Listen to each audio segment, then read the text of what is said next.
interrupt this program to bring you a special report.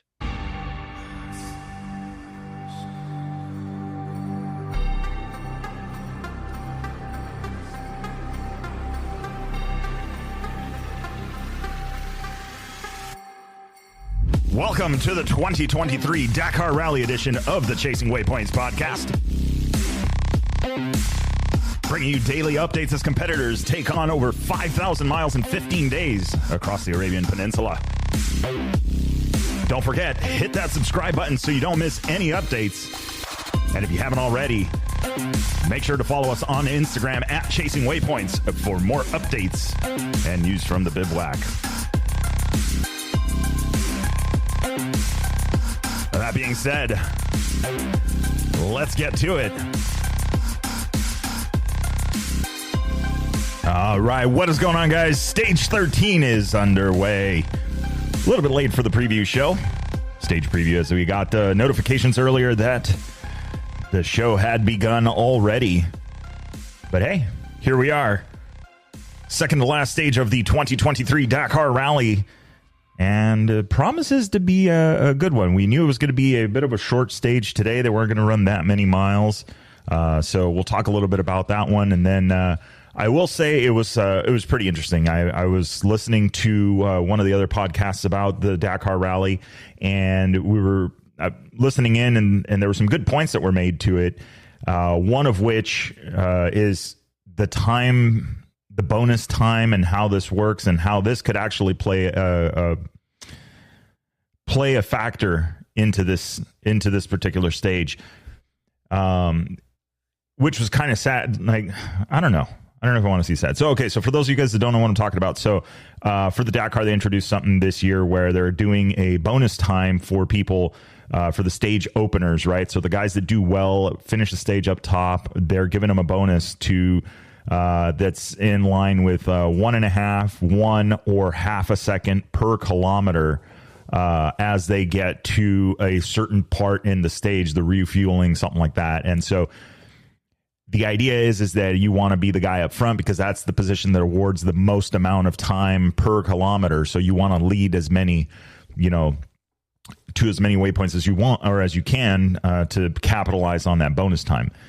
Where that comes into play right now, the top two, Howes and Price, are both 28 seconds apart. That is no time right now whatsoever. So it is definitely going to be interesting as they come to the line, especially if you have somebody like Daniel Sanders, who's in the mix as well up front for doing well on the stage, and whether or not he may, maybe get a little lost and maybe inadvertently give up his spot, and now the teammate on the part of the key team, right? I'm not going to start any conspiracy theories, but anyway.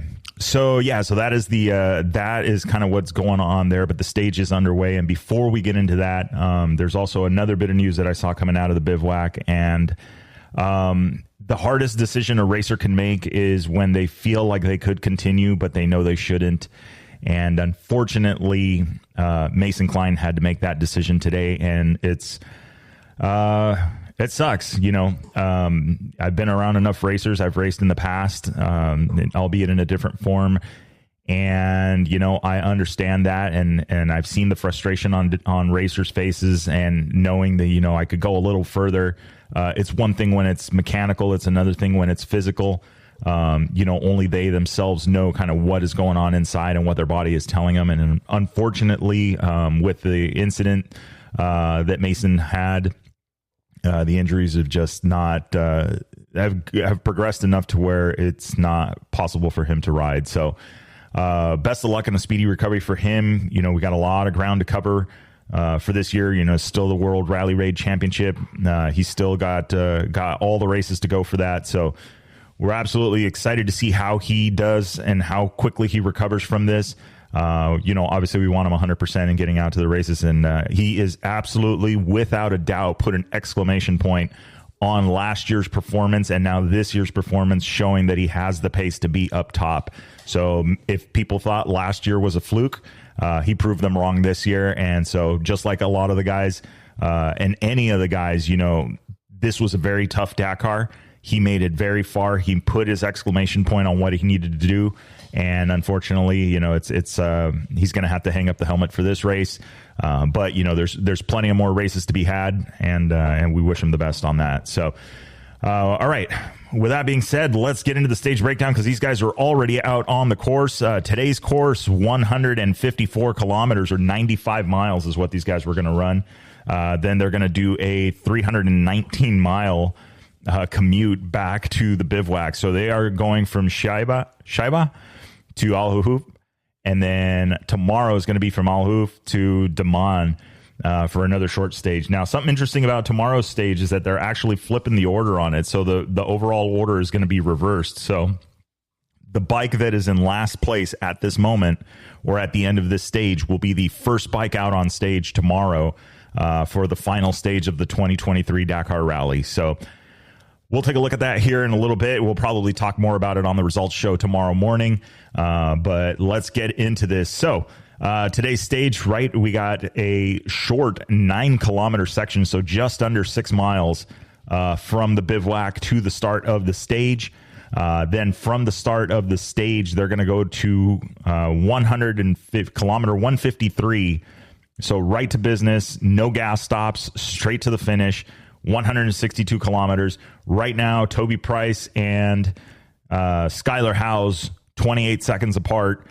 So that right there means that those kilometers are going to be hard fought 100%. Nobody is going to back off for this one. So I'm expecting to see a little bit of a show for this particular one, basically a drag race. 153 kilometers, 95 miles. You know, any other given day, 95 miles when everybody's nice and fresh, 95 miles comes and goes very, very fast. You know, for some people, they're just getting warmed up. As someone like Colton Udall or something like that, that's just, you know, a sixth of what he's used to riding as far as the stint goes. So interesting to see how this plays out, what these guys are going to be up against. First bike left at 6:50 p.m. Here on the Pacific Coast, or 5:50 a.m. From the bivouac, and then took the stage start at 6:30 a.m. in Saudi, or 7:30 p.m. here in California time. Right now, it is currently working our way. It is 8:49 p.m. So we'll look at the stage timing here, and we'll get an idea about how soon these bikes should be finishing.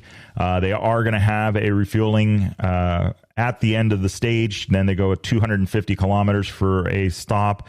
260 kilometers to get to the bivouac after that. So 251 and 260, 511 kilometers. That is a long commute. If you're in San Diego, it's like, hey, let's jump in the car and go to Vegas. That is basically what it's like. So on those 153 kilometers or 95 miles that they are racing, 2% of it is going to be sand, 10% of it is going to be dirt, and then 84% dunes. It's the final farewell to the dunes. Maybe a little bit of dunes tomorrow, we'll see. And then 4% of Lago Seco, or chot, or however they call it. But yeah, dry lake bed, 4%. So I think it's going to be a good stage. I think there are really going to be, there is going to be some, definitely some. Sorry, we're not talking to you. We're definitely going to see some movement for sure. Let me, being a little overzealous there, thinking I'm talking to her. No. Okay, so let's see here. Let's look at the stage timing. We already know first bike on 13, 6:10, road section finish 15, 6:30 to take the stage start. About 47 minutes later, they're at check 1. Estimated time is 2 hours and 11. Max time is 740 hours. SS finish at 8:41. So 9:41 p.m. on the Pacific Coast is when the first bike is expected to finish the stage. And then they're expecting the bikes to arrive at 1:45 p.m. or 2:45 a.m. Here on the Pacific Coast time. So, man, that is a long, long liaison. They're giving them 9 hours to finish that max time. So 8:41 a.m. over in Saudi, or 9:41 p.m. here is when they're expecting it. So for those of you guys that are going to be waiting up, that is not too, it's about an hour away from now. So we're about an hour away from I think, pretty much deciding the Dakar. Because tomorrow's stage, with everybody inverted and how that shakes down, I don't suspect we're going to see a lot of movement tomorrow. So I think how they finish today is going to be the way forward and how they do that. So because we're a little bit late, let's take a look at no stage 14. Let's look at the live tracking, see if we can pick up some information. So remember, the magic number right now at the top, the overall for the 2023 Dakar is 28 seconds. That is the gap. That is what we're looking for. Let's see if there are. Yes, of course, there is no standings yet. Let's see. It's always funny that the app doesn't want to show things. In some cases it works, in some cases it doesn't. Let's look at the live part of it. Live race. Okay, here we go. Let's see here. Okay. Kilometer 34 on the stage is the last kilometer that they went through. Nobody's at 78 yet. No. So 34, 19 bikes have gone through. What it looks like right now is Nacho Cornejo fastest through kilometer 34. And then Daniel Sanders second fastest. Looks like a 32 second. Oh, those are their bonus times. So Nacho picking up 48 seconds so far in bonus time. Daniel Sanders picking up 32 seconds. And Toby Price picking up 15 seconds. So this is interesting. This is like we were just talking about. Okay, are there going to be some games being played here because of this? So I don't know how that's going to shake down. But it doesn't look like it so far. So let's see here. What this looks like at the moment. So this is all through stage, or this is through the stage, and we're looking at what is going on here. We're just trying to get it wrapped up here, and so it looks correct. Okay, so Nacho Cornejo fastest through that kilometer 34. Daniel Sanders second fastest, 33:56, 35:45. Let's see here.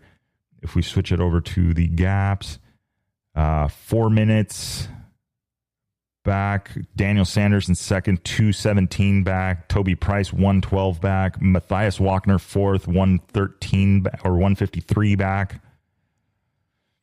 Kevin Benavides is 46 seconds back. And then Skylar House is 1 minute and 7 seconds back. Let's see here. Okay, that was on the starting order. So now let's say, okay, here we go. This looks a little better, a little easier. Okay, so fastest through. Here we go. Sorry about all the confusion. I'm doing this live and we're trying to negotiate these times and what I want to see versus what it wants to show me. So right now, Doherty on the Rally Raid Husqvarna Racing is the fastest through kilometer 34 with a time of 31 minutes and 39 seconds. Luciano Benavides on the Husqvarna Factory Racing is 37 seconds behind him. Kevin Benavides is 46 seconds behind him in the third spot on the Red Bull KTM Factory Racing. So the brothers running back 2 and 3. Adrian Van Beveren in the number 4 spot is currently 56 seconds back. Skylar House in the number 5 spot. He is 6:45 back. Toby Price is just behind him in 6th. He is 1 minute and 12 seconds back. Toby Price does have 15 seconds of stage time or bonus time. So let's see what that plays into. So 28 seconds was the magic number. We've got 5 seconds between those two.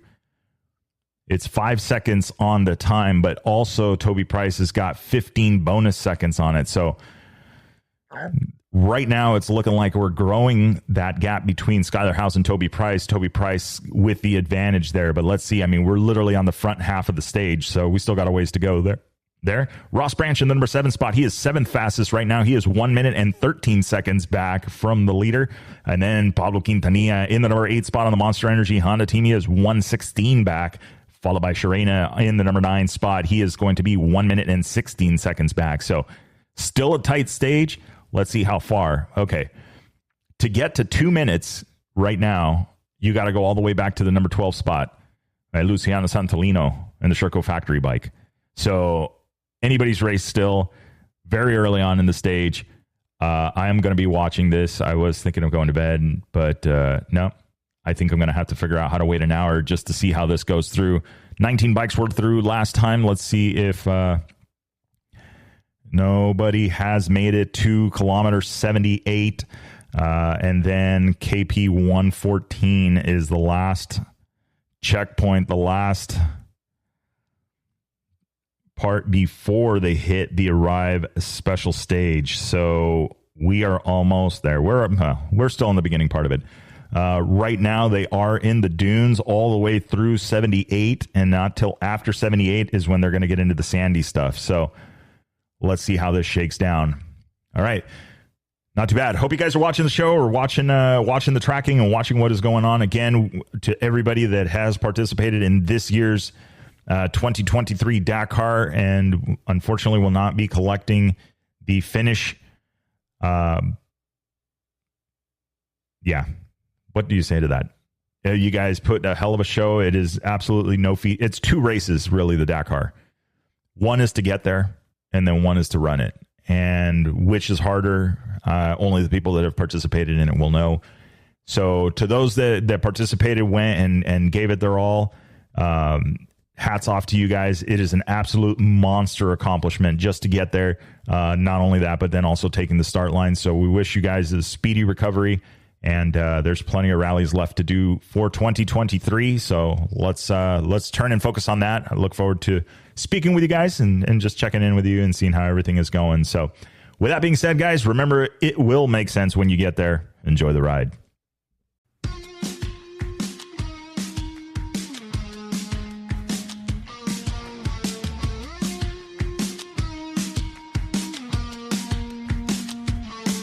All right, that is a wrap for the Chasing Waypoints podcast this week. Hope you guys enjoyed the show. Don't forget to like and subscribe if you like what you heard. We are available on Apple Podcasts, Google Podcasts, and a bunch of others. Also, follow us on social media. You can find us on Facebook under Chasing Waypoints, Instagram Chasing Waypoints _official, and of course, the YouTube under Chasing Waypoints. Hope everybody has a good week. We will see you guys for the next episode. Remember, shiny side up, and don't forget to tag us. We want to see where you guys are riding and what you guys are up to. Have a great week.